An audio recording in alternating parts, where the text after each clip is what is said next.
For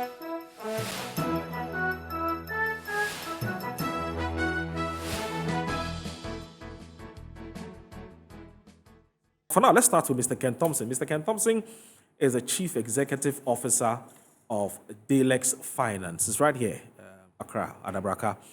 And we have been chasing him for many months. Finally, he agreed to be with us here. He has got very strong views about the economy. Mr. Ken Thompson, good morning. Thank you very much for joining us. Well, good morning. How are you? You have no idea the number of people who have been waiting for this interview. Well, yes. Because you sparingly talk. But when you talk, you cut deep. But it's good to have you. Yes, thank you. Thank you. It's good to come back, and it's good to be able to share my reflections with the general public, because I think these things are important. We need to discuss them. We need to discuss them, and we need to face the reality and deal with the issues. Right. Yeah. Yes. Are you doing this because you feel that corporate Ghana has not been talking much in terms of what you guys are feeling, what you guys are going through as far as the economic crisis are concerned? Is that the reason you feel this exercise is important? I'm doing this because the ship called Ghana, if it sinks, we all go down. If the ship called Ghana sinks, it all goes down. And really, the tragedy, is that those who have a voice do not say anything. Right. And when it goes down, we all go down. And I feel very passionately about that ship to speak about it and to say that, I made a stance, and this is what I said. I mean, I've been speaking about the economy for the last, since 2016. And I'm not going to go back and say, I told you so. Right. But we need to keep talking. And they say that when you get tired of talking, that's when people begin to listen. Right. But we need to keep talking, and we need to Do you sometimes feel vindicated? Because I have interacted with you for many years, and you've constantly been talking of the fact that the right picture is not being painted as far as the economic dire straits we find ourselves in. And you and Mr. Joe Jackson have been consistent about it. Look, we're broke. Come and tell the people we're broke, so that we all tighten our seatbelts and look at the way forward. Government comes out to say, well, that's not the case, we're fine. So I'm sure that when we got to this point where now we've had to go to the IMF, I'm wondering how you reacted when you heard that we're going to the IMF. I mean, vindication is a strong word. I think that both I, Mr. Jackson, we have a responsibility to share the knowledge and to make people understand. Right. And if we can't carry people along, if we can't get people to understand what we're saying and join us to bring about change, then we have failed, or at least we try. So it's not about vindication, it's making sure that we share the message in very simple language so everybody understands, because the reality is the reality, and it's not rocket science. And the moment somebody cannot explain something in simple English, they don't understand what they're talking about. So we have a responsibility, and fortunately we have a voice, and we have to use the voice, and that's our responsibility. I think I'm responsible as a Ghanaian to share my views and get people to appreciate what the issues are, because if the ship goes down, we're all gone. Right. Because it's only one ship. It's only one ship. How do you intend to approach today's presentation? So today, we'll go to the touch screen too, but just so okay. people So can follow. I'll sort of paint a picture of where we are, what the issues are. Right. I'll talk about how we got there. I'll tell you a story. Right. I'll tell you what the issues are. I'll tell you how we need to get out of it. And I'm going to throw in.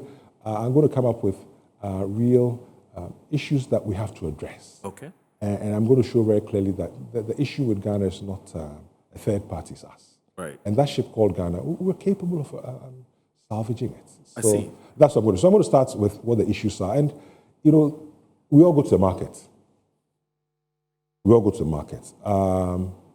We all, go to our villages. We all take our children to school. We all have nephews and nieces that are looking for jobs. Right. And, but the thing is that I'm convinced that the real issue is not being addressed. Why are we where we are? Okay. And why do we remain poor? Right. The real issues must deal with it. That's interesting. The reality is the reality. You decide what to deal with it. Okay. Yeah.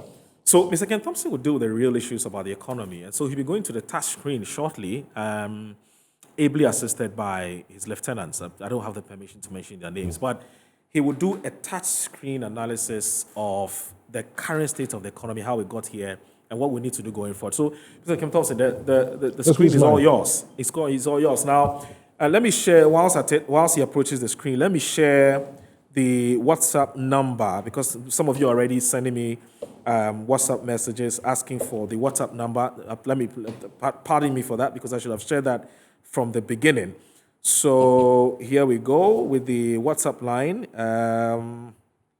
Yes, so 0249155646. 0249155646. Now, I will need you to pay rapt attention to what Mr. Ken Thompson is about to tell us. If you have any questions you want to ask him, please do. No personal attacks. Because if it's a personal attack, I will not read it. Attack the issues. If you disagree with him with facts and figures, we're more than happy to get your contrary facts and figures, and I can run that by him. So let's keep it decent, let's keep it civil, let's keep it as intellectual as we can. So, Mr. Ken Thompson, so what do you have for us? Okay, so Moro. Yeah. You call it cost of living crisis. Well, we're in a cost of living crisis. That's interesting. Moro, you're in trouble, actually. Well, it looks like. So what I want to do first is to share my food basket with you. Okay. Let me share. And we did this, I did an analysis looking at from January to September 2022. Right. And this is food that we all eat. Frozen chicken, 120 cedis to 250 cedis. That is 108% increase. Frozen chicken. And this is chicken thigh and wings. Frozen chicken has now become a staple diet in this country. Royal aroma rice, January to September 2022, 32 cedis to, and these are figures from the market. These are not figures. Those same Mr. Thompson said, these are from the market. The market, okay. 32 cedis to 58 cedis, an 81% increase. Phyto, 16 cedis to 30 cedis, an 88% increase. So, Moro, you must decide. Before, in January, you were giving your wife, I don't know who you were giving you were giving your wife 168 cedis to go to the market. Now you got to give her over 230 cedis to go to the market to buy the same stuff. And this doesn't include onions, it doesn't include tomatoes, it doesn't include salt. So you must decide. Either you stop eating, cut down your food, or increase your chop money. But I know your salary hasn't increased. This is a cost of what we call a cost of living crisis. And these are basic stuff that we all eat. Basic.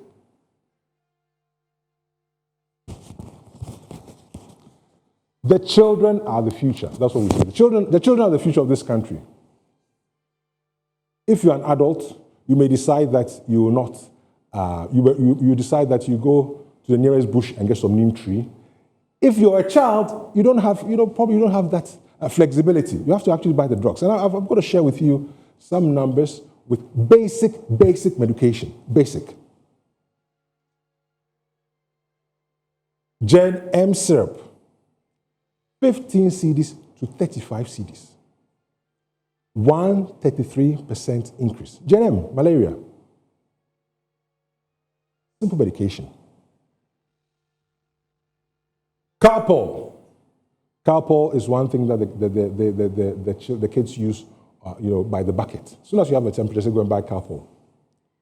42 cedis to 85 cedis between January and September is gone up 102%.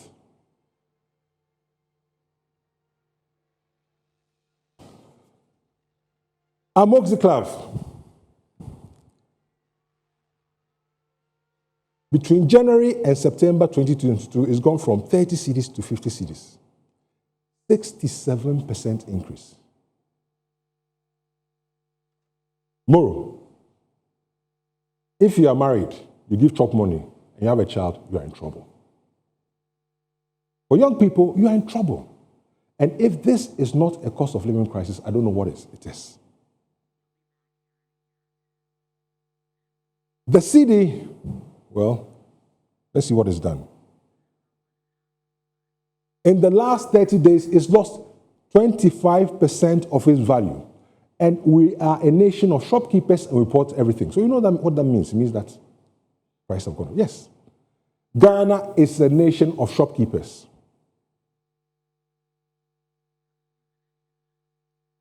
In the last year, it's lost 66.3% of its value. 66.3%. 0.3% of its value gone. So, assuming you were giving your father 100 cedis at the month, 100 cedis in January. Now, that 100 cedis is about 30 cedis. In terms of real value? Yes, it's gone. What it means is that all the gains we've made, you were appointed as a junior officer 6 years ago. They started you on 1,000 cedis. Now you're earning 6,000 cedis. Your money, all the gains you've made in personal income growth is gone. For the general traders, think about it. You go and stock items on a Monday. By the time you go back on Tuesday, the price have gone up. Your working capital is gone. You import from Turkey. So you place the order. It takes time for the goods to come in. It takes maybe a couple of months for the goods to come in. The goods arrive. You clear it. You warehouse it. You put it out. Even if you're collecting cash, by the time you finish, your capital is gone. We're in a crisis. This is a crisis. You're setting up a factory. The factory was going to cost you $4 million times 6, $24 million. Now, the same factory is times 10. Where are you going to get the difference from? This is a crisis. Business, we're not coping. I mean, I signed the checks. The costs have gone through the roof. The costs have gone through the roof. There's nothing I can do about it. We use a lot of IT. All the elements are in dollars. I got to pay all of the cloud services I use go to dollars. The licenses, they are in dollars. I mean, it's gone from 60 to 10 cedis. My rent is in dollars. It's just crazy. But the most painful part of all is that I'm not capable of adjusting my staff's salaries. It's so painful. So for those that are earning, I don't know, 2,000 at the beginning of the year, which is now worth less than, purchase value less than 1,000, I can't do anything about it. And businesses will collapse. Businesses will collapse. I'm certain about that. We are not coping. So let me tell you a story. How did we get here?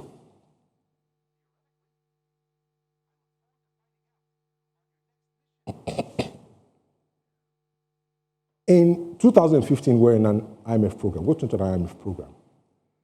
And in 2017, we had a new government that came into power.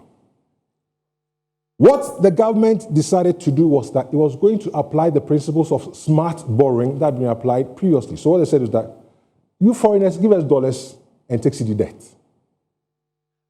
To the foreigners, and there's a huge transaction, I remember in 2017, yes. And we're told that, and by doing that, we had foreign currency, which allowed the cedis to remain stable, and we had debt, we had money to fund expenditure. So we're borrowing. And then we're told that that debt was cheaper. So what happens? We borrowed and borrowed and borrowed to fund our projects. I mean, I'm an accountant. I don't want to say much about free SHS, but you can't, if you go for SHS, it's 3 years. If you say you're going to university, it's another 4 years. If you do national service, another year. So, all things being equal, you cannot fund a program like that with short-term debt. You can't. And nobody has said there's anything wrong with borrowing. Of course, everybody borrows. But there's good borrowing where you put it towards projects that will deliver a return, and there's bad borrowing where you put it in projects that don't deliver any return because they are cited in the wrong places for political reasons and don't finish them. So that's what happened. We just spent and spent and spent. And then, whilst we were spending, we're not even collecting our taxes. If you look at Ghana's tax to GDP ratio, it just kept going down and down. We're not collecting the taxes. So eventually, COVID happens. Of course, COVID took us there, but we're standing here, and COVID just tapped us. That's all COVID did. You're already there. COVID taps you, you are there. As for Ukraine, the least said about it, the better. Ghana.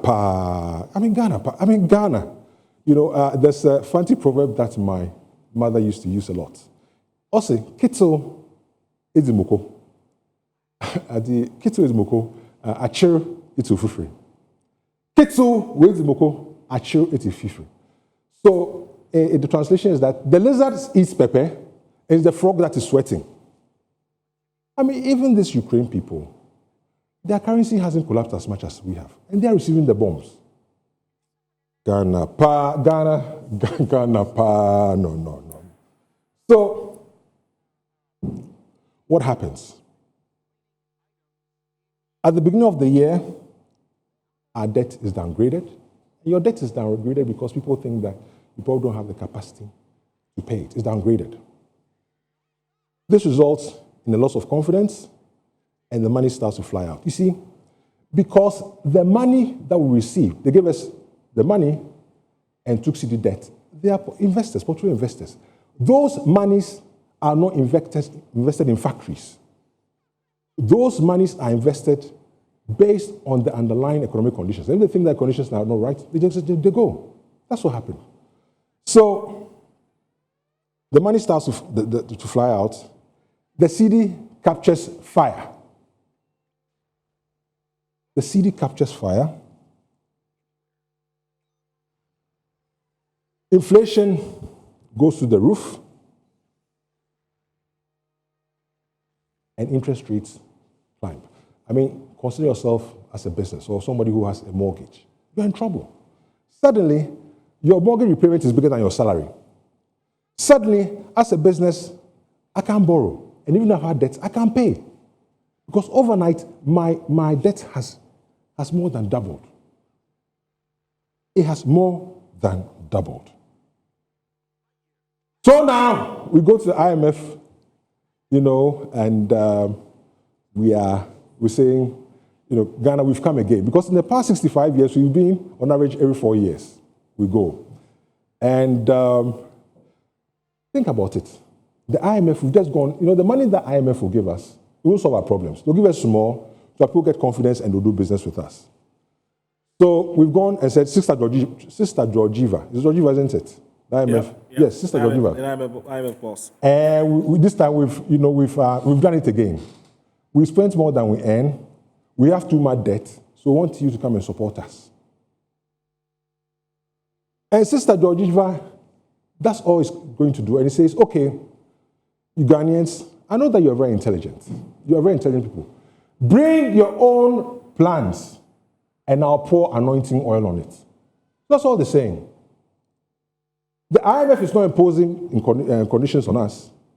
We are broke, we are overspent, our currency has crashed, you know, and he says, you know, bring your own plans and I'll pour anointing oil on it. And I'll stand by you and talk to the people that you do. That's what the IMF is saying.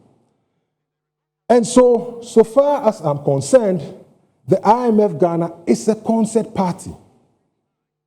Of course, it's a concert party. Why do I say it's a concert party? You see, look at the picture. They are laughing. There's the man in the middle who seems to be the main actor. It will attract a lot of attention, but it will deliver nothing. The IMF, going to the IMF, will attract a lot of attention and deliver nothing. Because the problem with Ghana is indiscipline.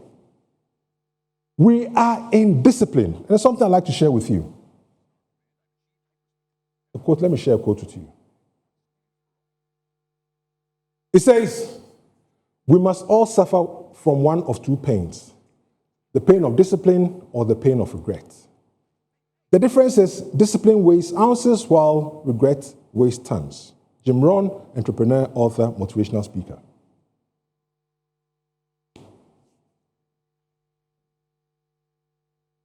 If you spend over 2 billion cedis importing food, you are indisciplined.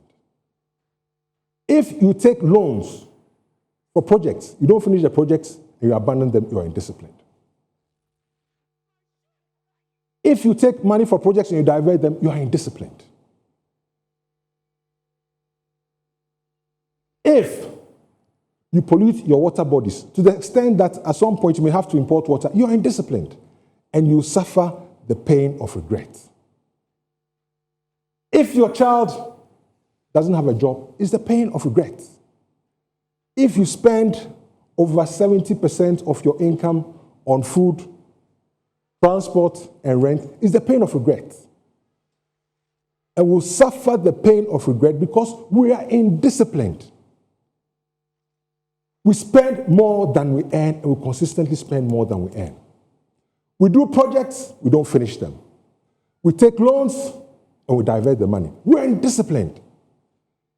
If you have to take as commandos to go and bring your guinea fowl from Burkina Faso, you are indisciplined. We are indisciplined, and we'll suffer the pain of regret. If we are disciplined, we'll become like Singapore. We'll have nice institutions. We'll have strong public services. Our streets will be clean. We'll have good schools.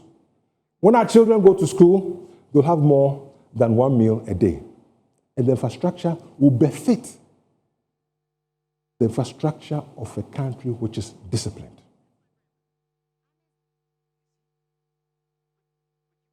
So, what do we do? I'm going to offer some solutions.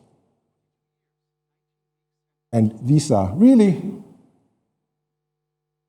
you see, government size. Ivory Coast, which is about 3 million people less than Ghana, it reduced its ministers from 40-something to 31. How many ministers do we have? And it's not about the ministers, it's about the paraphernalia that goes with it. Increase revenue. You have to increase revenue.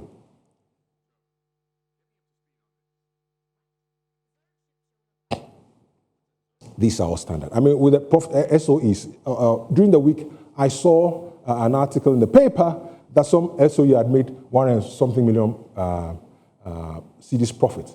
What they don't tell you are all the losses the other ones have made. They have wiped out the profits. In 2016, which is the latest report I saw, the unprofitable SOEs, I think 5 of them made a loss of 1 billion and then wiped out everything. That's what they don't tell you. And we have shown time and time again that the government is a poor allocator of resources. Which business has any government in this country run successfully? Of course they are going to fail because they have no skin in the game. So, our problem is indiscipline. We are indisciplined and will suffer from one of two pains. We all must suffer. The pain of discipline or the pain of regret. The difference is discipline weighs ounces whilst regret weighs tons. IMF Ghana is a concept party. It will not deliver anything. Moro, this thing will not deliver anything. And Ghana will remain poor until we become disciplined. That's it. It's that simple. Oh. And I challenge any economist. It's that simple. Unless we learn discipline, we will remain poor. Thank you very much. Wow. Wow. Well, I don't know how to put it, but, very succinct, straight to the point, easy to follow. You don't even need to be, I don't know how to call it. This is not even an MBA class. This is Economics 101.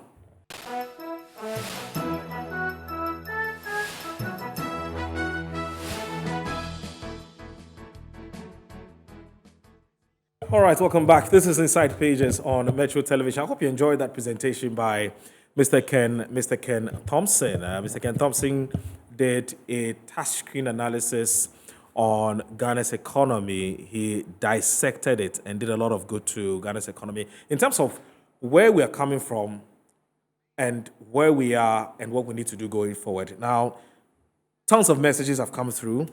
Mr. Ken Thompson has joined me in the studio now. Sorry, not in the studio, but he's actually seated very closely to me now. So I have a few questions I'm going to ask him, and then also your questions as well.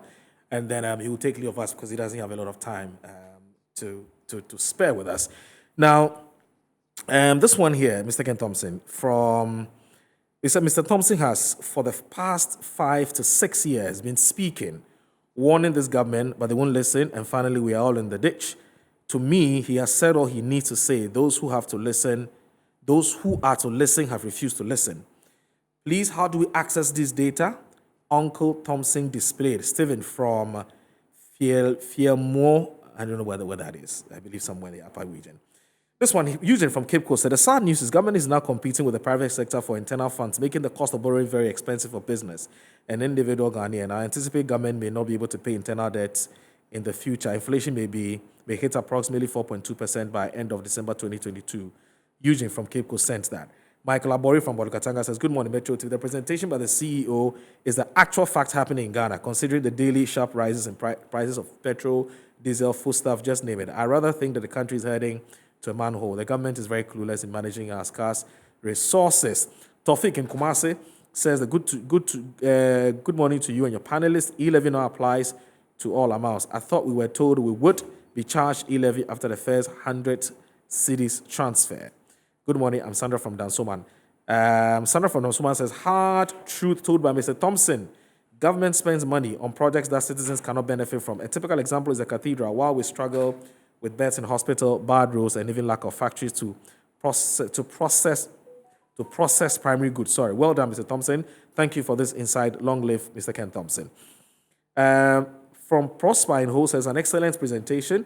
He has said it all. I'm a contractor who's been owed by this government for over 2.5 years. I can't pay my ward school fees and even the electricity and water bills. I can't. What a system we find ourselves in. Abdul Hakim in Kumasi says, hey, what are we going to do now? From what Mr. Ken Thompson has said, we are in a dark street indeed. Is it right for e-levy to be cancelled now? And then this one here says that Mr. Johnson says that excellent delivery, easy to follow. Please ask him to comment on the current posture of the government. Is it helping at all? Can the president do just one thing to show his government is serious about tackling the economy? Example, announcing a complete shake-up, reducing the number of ministers, etc. All the government is doing is using lobbies to deceive the IMF. Auntie Emilia says, good morning, Mr. Ken Thompson is on top of the issue, but don't do politics with it. The issues are global. That's from Auntie Emilia from Accra.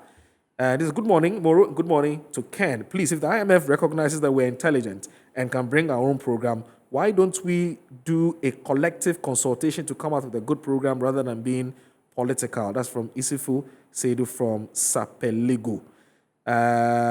So that's it. I have lots more that I'll be looking at. But I think generally, Mr. Ken Thompson, people have enjoyed the presentation you've made.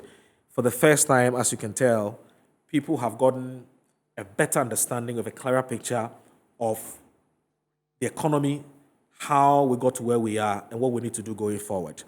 Now, my question to you is this, that you talked about the fact that we're spending a lot, but we're not generating enough. But the government says the structure of our economy, or let me put it this way, it is rolling out policies and programs to enable it generate as much revenue as possible in order to meet its expenditure. And so let's talk about e-levy, for instance. Let me pick your thoughts. I've spoken to Mr. Joe Jackson on e-levy. I don't know what your thoughts are on e-levy. Just because it's quite clear that the government has recognized the fact that it's not generating enough revenue. In fact, we should be doing about 25% in terms of revenue to GDP, sub-Saharan, average. We're doing about 13% or so. What do you make of e-levy? Do you think, first of all, it's a good policy, or you think it's a good policy, it's just the implementation which is the problem? My perspective is that it's important that we pay tax.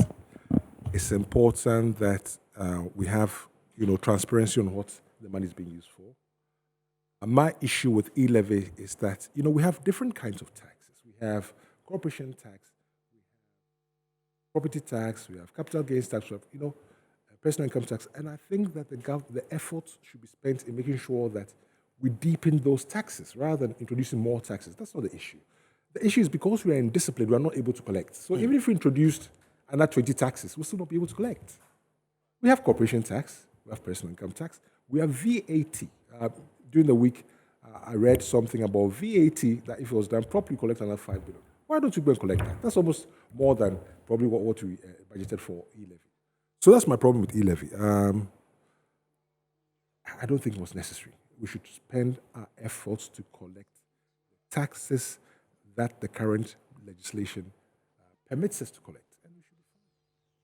You said that, for representation, it was quite clear that the problems that we have, the economic crisis that we have, generally emanates from our indiscipline. But the IMF we have gone to, Christina Georgieta, just recently when the president met her, I think it was in Holland or so, I think Netherlands or so, she says, well, as far as she's concerned, our problems are not internally are not internally induced, and that again, Ukraine-Russia problem is what has brought all of us on our knees. So she disagrees with you. I mean, Auntie Georgina can say what she likes. I disagree with her completely.